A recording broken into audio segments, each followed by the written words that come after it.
Welcome to the in front of me keyboard R19, and I'll show you how to install iPhone keyboard on this device. So first you should go into the Play Store, and here on the search pool type the green Apple keyboard.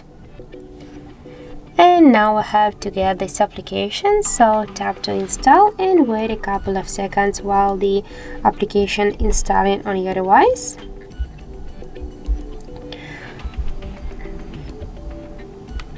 Now just open the app. Here click Enable in Settings, and near the green Apple keyboard tap once on the switcher, click OK, again click OK.